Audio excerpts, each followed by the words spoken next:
श्री शिवाय नमस्तुभयम। दोस्तों, जैसा कि आप सभी लोग जानते हैं कि 8 मार्च 2026 रविवार को पड़ रही है चैत्र महीने की कृष्ण पक्ष पंचमी तिथि, जो बहुत ही खास है। और दोस्तों, ये वो तिथि है जो कि चैत्र महीने में रविवार को पड़ रही है, तो इस दिन का महत्व और भी अधिक बढ़ा है जाता है। पूज्य गुरुजी ने कहा है कि अगर कभी भी मौका लग जाए और चैत्र महीने की पंचमी तिथि रविवार को पड़ जाए तो इस दिन आपको 11 गेहूं के दाने वाला उपाय जरूर करना चाहिए, क्योंकि ऐसा शुभ संयोग बहुत ही कम आता है।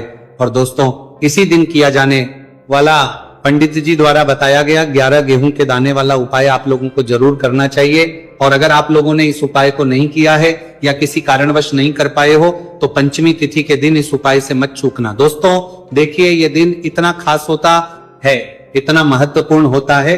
देखा गया है कभी कभी बड़े पूजा पाठ अनुष्ठान से जो मनोकामना पूर्ण नहीं होती है, वह चैत्र महीने के रविवार के दिन एक छोटे से उपाय करने से ही आपकी मनोकामना पूर्ण हो जाती है। और बहुत सारे लोगों ने इस उपाय को किया भी है और उनको इस उपाय को करने का फल भी जरूर मिला है। अगर आप लोग भी इस उपाय को रविवार पंचमी तिथि के दिन करना चाहते हैं तो आप इस उपाय को पहले अच्छे से समझ लेना, सुन लेना, उसके बाद करना। आपको इस उपाय का फल जरूर मिलेगा, करना, आपकी सभी मनोकामनाएं पूरी हो जाएंगी। दोस्तों, हम आपको यहां पर बता दें कि ये जो 11 गेहूं के दाने वाला उपाय है, ये उपाय पंडित जी ने अपनी अभी की शिव महापुराण की कथा में ही बताया है।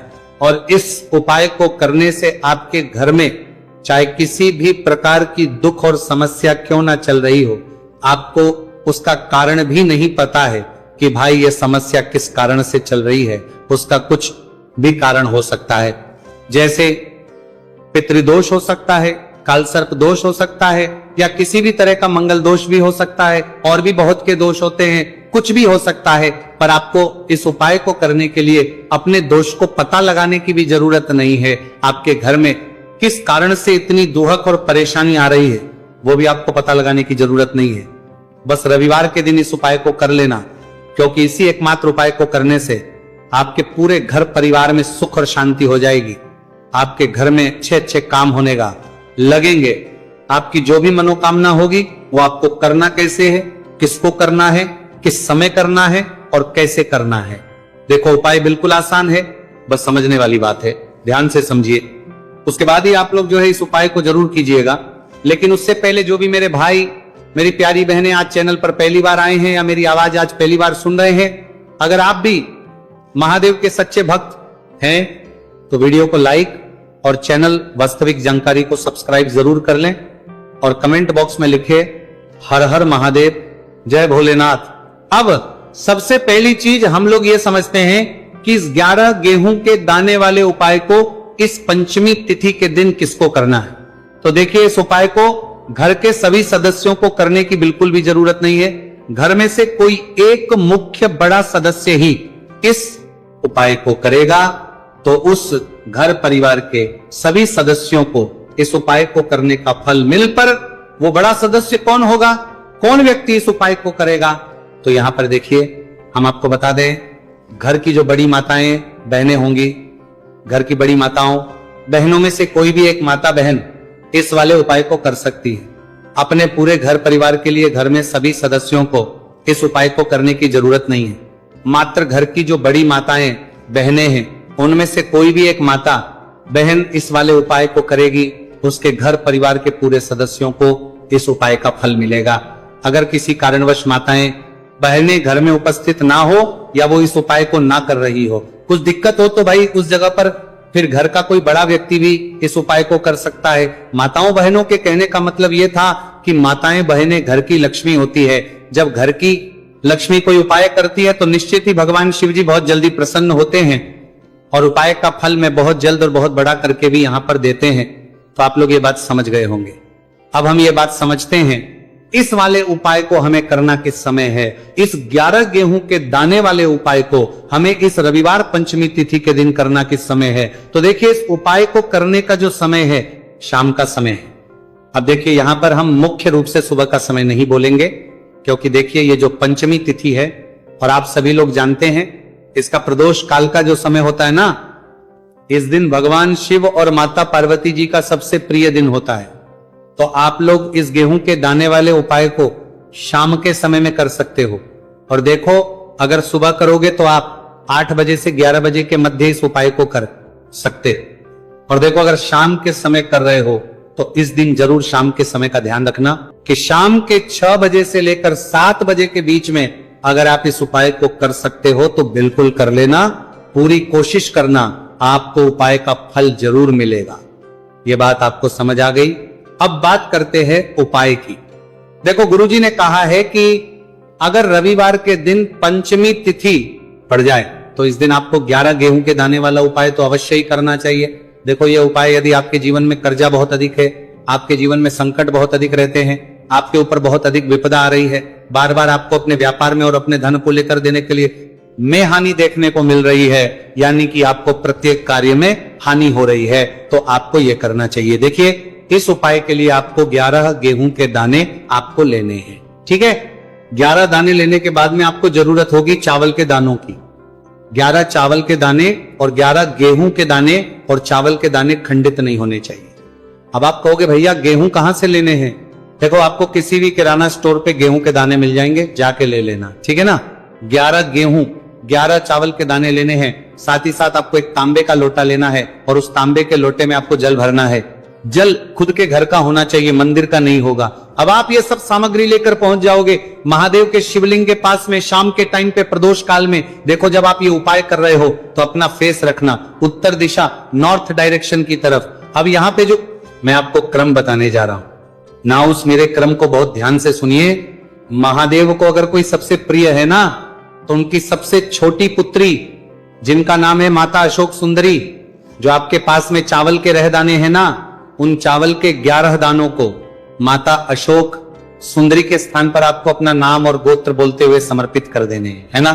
चावल के दानों को रखने के बाद में जो आपके पास में तांबे का लोटा है ना, उस तांबे के लोटे को कहीं पे भी हम जल नहीं चढ़ेंगे।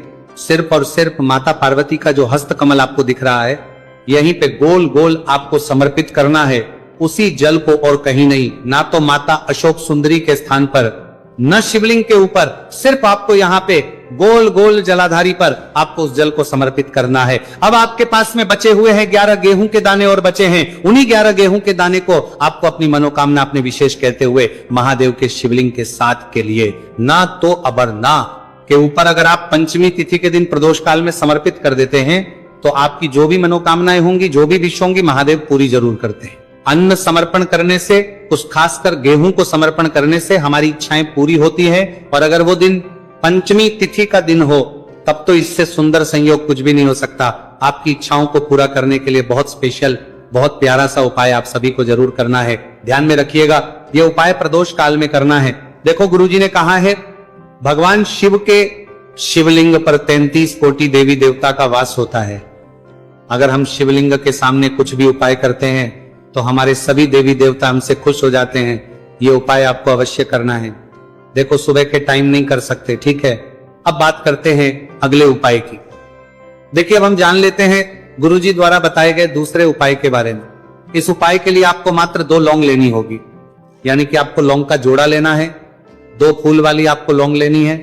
लौंग का जोड़ा से भी खंडित नहीं होना चाहिए, इस बात का ध्यान रखें। इसी के साथ में आपको लेना होगा लाल चंदन का पाउडर। देखिए, यदि आपके पास लाल चंदन की लकड़ी है तो उसे घिसकर भी आप चंदन के रूप में प्रयोग कर सकते हैं। यदि पाउडर है तो उसका भी आप अपने उपाय के लिए प्रयोग कर सकते हैं। देखिए, चंदन जो है वो तेज का प्रतीक माना गया है और साथ ही साथ जीवन के अंधकार को दूर करने का प्रतीक माना गया है। अब इसी के साथ में मात्र 1 तांबे के पात्र के अंदर शुद्ध जल लेना होगा अपने घर से। अब दोस्तों, ये तीनों सामग्री लेकर के सीधे आपको पहुंच जाना होगा भगवान शिव के मंदिर में। देखिए, इसी के साथ में आपको एक गोल बाती का दीपक भी लेना होगा। दीपक आप मिट्टी का भी ले सकते हैं, शुद्ध घाटा मड़कर उसका भी तैयार कर सकते हैं, और दीपक में आपको शुद्ध घी का प्रयोग करना है। लेकिन जैसे ही आप इन सभी सामग्रियों को लेकर के पहुंचेंगे मंदिर में, जैसे ही आप चौखट के वहां पर पहुंचेंगे तो मंदिर की चौखट के सीधे तरफ आप जो अपने साथ एक गोलबाती का दीपक लेकर के आए हैं उसे आपको सबसे पहले तो प्रज्वलित कर देना है। यानी कि जैसे ही आप मंदिर की चौखट के वहां पर प्रवेश करते हैं तो उसके सीधे तरफ आपको ये गोलबाती का दीपक प्रज्वलित कर देना है। अब देखिए, जैसे ही आप ये दीपक प्रज्वलित करेंगे तो आपकी जो भी मनोकामना है उससे आपको बोल देना है। आप इस दीपक को इस प्रकार से प्रज्वलित करने के बाद इन सभी सामग्रियों को आपको शिवलिंग के पास में लेकर पहुंच जाना है। अब देखिए दोस्तों, आपके पास जो एक तांबे के पात्र के अंदर शुद्ध जल है, उसमें से आपको केवल आधा लोटा जल ही भगवान शिव के शिवलिंग पर अर्पित करना है। आधा लोटा जल आपको उसी पत्र के अंदर बचा लेना है।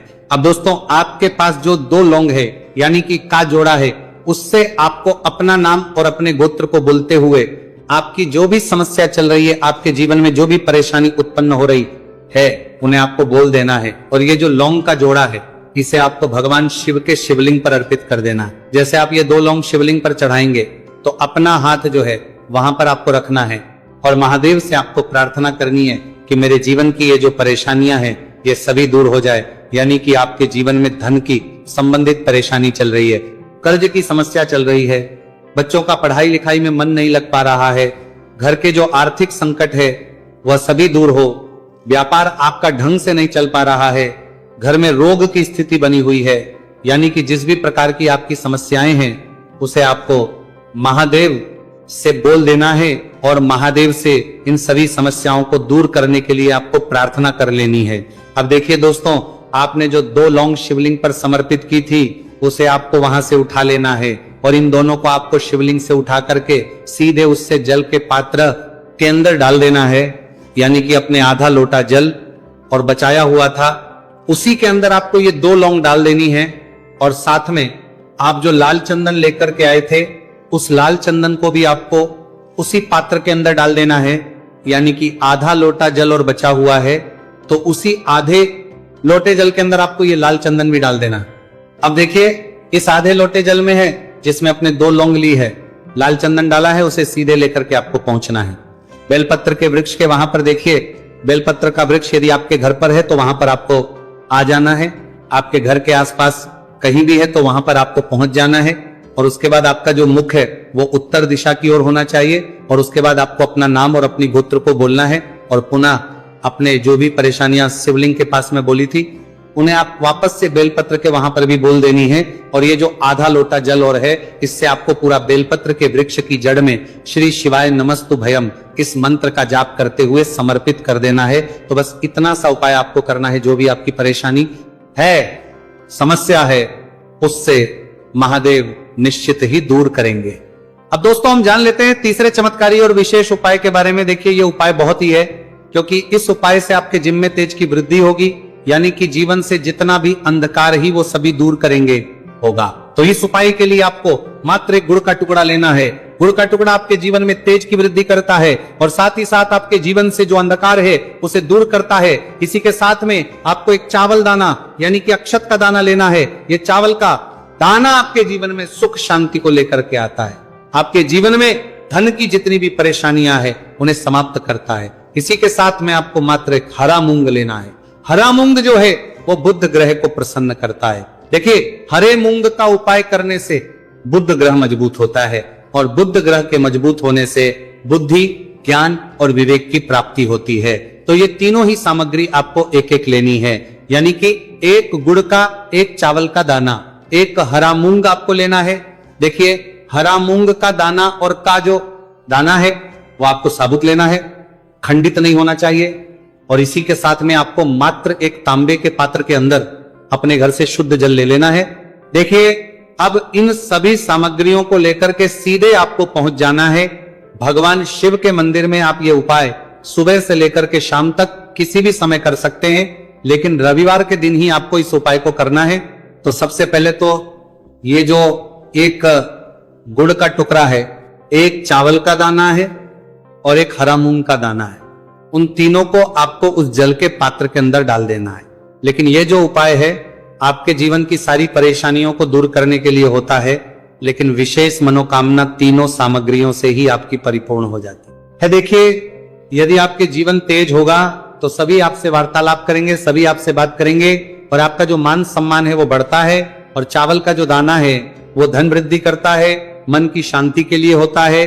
और हरा मूंग जो है वो बुद्धि, ज्ञान और विवेक की प्राप्ति के लिए होता है।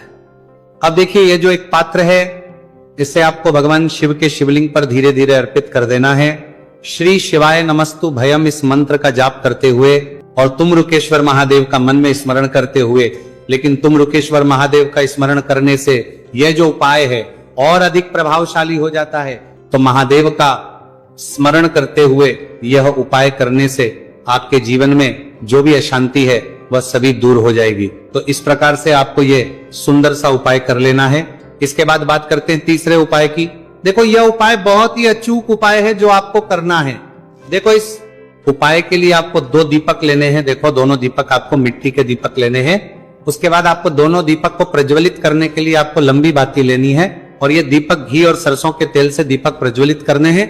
ये सब लेने के बाद आपको लेना है 1 कटोरी में कच्चा दूध थोड़ा सा लेना है। उसके बाद आपको लेना है 1 लोटा जल।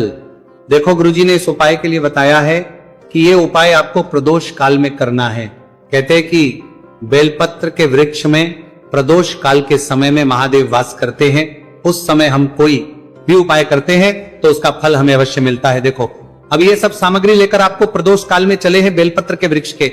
वहां पर देखो, वहां पहुंच जाने के बाद आपको सबसे पहले बेलपत्र की जड़ में सबसे पहले वो दूध जो आप लाए हैं उसे समर्पित कर देना है। उसके बाद आपको जो 1 लोटा जल जो आप लाए हैं वो आपको धीरे धीरे बेलपत्र की जड़ में समर्पित कर देना है। उसके बाद आप जो दीपक लाए हो, दोनों दीपक को आपको बेलपत्र की जड़, बेलपत्र की तरफ मुंह करके बाती का आपको 1 दीपक घी का और 1 दीपक तेल का प्रज्वलित कर देना है और आपकी जो भी मनोकामनाएं है वो महादेव को बोलना है। देखो, ने कहा रविवार के दिन पर बेलपत्र की जड़ में दीपक प्रज्वलित कर देता है, महादेव उसकी सभी मनोकामना पूरी कर देते हैं। देखिए दोस्तों, आज के इस वीडियो में हमने आपको रविवार के दिन किए जाने वाले 3 बहुत ही सुंदर से उपाय बताए हैं। जो भी आपके लिए उचित है, सरल है, उसे आप कर सकते हैं। यदि उपाय से जुड़ा किसी भी प्रकार का सवाल है तो कमेंट में पूछ लें। उपाय को करते समय आप किसी भी प्रकार की गलतियां ना करें।